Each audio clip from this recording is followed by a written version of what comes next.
Hello everyone, hello aspirants, कैसे हैं आप और कैसी चल रही है आप सबकी पढ़ाई। तो फ्रेंड्स, आपका मोस्ट फेवरेबल अभी ट्रेंडिंग क्वेश्चन यही है कि हम क्या पटवारी की एग्ज़ाम की तैयारी अब भी स्टार्ट कर सकते हैं। जी हाँ, अब आपके एग्ज़ाम को बचे हैं एटलीस्ट 44 टू 45 डेज़। और क्या अब इस टाइम पे आप अपनी पटवारी के एग्ज़ाम की तैयारी स्टार्ट कर सकते हो या फिर नहीं कर सकते हो। देखिए, आप लोगों ने आपकी अभी तक की जर्नी में आपने कोई ना कोई एग्ज़ाम ज़रूर दी होगी। तो उसमें आप लोगों की जो सिलेबस पटवारी का है उससे सिलेबस आपका मैच ज़रूर किया होगा, चाहे आपने रीट की एग्ज़ाम दी है, चाहे प्रीवियस आपने सेकंड ग्रेड की एग्ज़ाम दी है, या फिर आपने ईओआरओ का पेपर दिया है, या फिर आपने अगर आप पटवारी की एग्ज़ाम दे रहे हैं तो सबसे अच्छी बात ये है कि आप सीईटी क्लियर होकर आए हैं। इसलिए आपने जो भी सिलेबस है वो पहले से एक बार, चाहे थोड़ा ही, चाहे 10% चाहे 20%, लेकिन आपने उसको पहले से पढ़ रखा है। बस उसको वार्निश करने की ज़रूरत है, उसका थोड़ा-सा पॉलिशिंग की ज़रूरत है। तो वो थोड़ी-सी पॉलिशिंग क्या 45-44 डेज़ में हो सकती है। देखिए, जब आपने सीईटी एग्ज़ाम दिया था तब आपने सोचा था कि आपको 6-7 महीने मिल जाएँगे तैयारी के लिए। ये लिमिटेड टाइम पहले से ही तय था कि इतनी दिनों में ही एग्ज़ाम होने वाली है।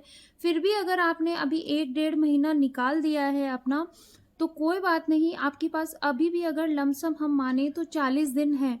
और 40 दिन में आप अपने जो भी आपके स्ट्रॉन्गेस्ट टॉपिक्स हैं उनको आप और स्ट्रॉन्ग बना लीजिए, क्योंकि कट ऑफ जो होती है वो 100% कभी भी नहीं जाती है।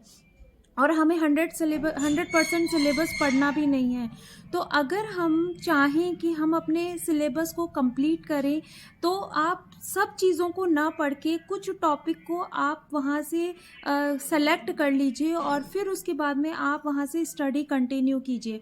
जैसे मान लीजिए कि आपने सीईटी में राजस्थान जीके बहुत अच्छे से पढ़ा था, तो बस राजस्थान जीके को आपको स्ट्रॉन्ग बनाना है। अगर आपके पास मैथ्स और रीजनिंग आपकी स्ट्रॉन्गेस्ट पॉइंट है, तो उसको आपको रिवाइज करके 90 मार्क्स को अपने अंडर करना है कि मुझे 90 मार्क्स लाने हैं। मतलब एक भी क्वेश्चन गलत नहीं होना चाहिए। फिर आप कंप्यूटर ले सकते हैं, हिंदी इंग्लिश ले सकते हैं। तो कुछ ऐसे सब्जेक्ट्स हैं जिसमें आप मेक श्योर करें कि आपको पूरे टोटल मार्क्स लाने हैं, एक भी क्वेश्चन हमारा गलत नहीं होना चाहिए। और देखिए, जब हम किसी एकेडमिक लाइफ के एग्ज़ाम देते हैं, जैसे कि हम बीएससी, एमएससी या फिर बीए, एमए जो भी हम करते हैं, उसमें हमारे 3 या 4 दिन का गैप आता है एग्ज़ाम में। उसमें हम अपना पूरा सिलेबस पढ़ लेते हैं, चाहे कैसे भी पढ़ो, लेकिन हम अपना पूरा सिलेबस पढ़ लेते हैं। तो वो उस हिसाब से ही आपको पढ़ाई करनी है। तो आपके पास तो अभी 40-45 दिन बच रहे हैं, उसमें हार मत मानिए, ज़रूर कर सकते हैं। और अगर आपने इतना पोर्शन पढ़ लिया तो आपके आने वाले एग्ज़ाम्स में ये आपके लिए बहुत ज़्यादा बेनिफिटेड होगा।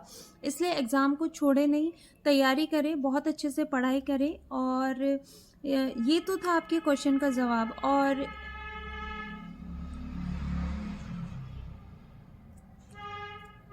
दूसरा, अब ऐसी क्या शॉर्ट ट्रिक अपनाएं कि हम लोग अपने सिलेबस को कवर कर पाएँ। तो शॉर्ट ट्रिक यही है कि आप पीवाईक्यूज़ देखिए, पीवाईक्यूज़ में आपके किस टॉपिक से कितने क्वेश्चन पूछे गए हैं और वो कितनी बार रिपीटेड हो रहे हैं, आप उनको ही पढ़िए। ज़्यादा हार्ड टॉपिक पे मत जाइए। जैसे कि मैं एक एग्जांपल देके बताती हूँ, जैसे कि भौगोलिक प्रदेश है ज्योग्राफी का, राजस्थान का, बहुत बड़ा टॉपिक है, लेकिन उससे क्वेश्चन मुश्किल से 1 या 2 आता है, कई बार तो आता भी नहीं है, और कई बार आता है तो 1 या 2 क्वेश्चन आते हैं। उस 1 या 2 क्वेश्चन के लिए आप अपने 3-4 दिन खराब ना करके आप पीवाईक्यूज़ पढ़ लीजिए, और उतने में भी आपका क्वेश्चन अटेम्प्ट हो जाएगा। उसके अलावा आप और टॉपिक्स पढ़ सकते हैं। तो इस तरीके से आप अपने पूरे सिलेबस में देखिए कि कौन से टॉपिक से ज़्यादा क्वेश्चन आ रहे हैं, उन्हीं को आप कंप्लीट कीजिए।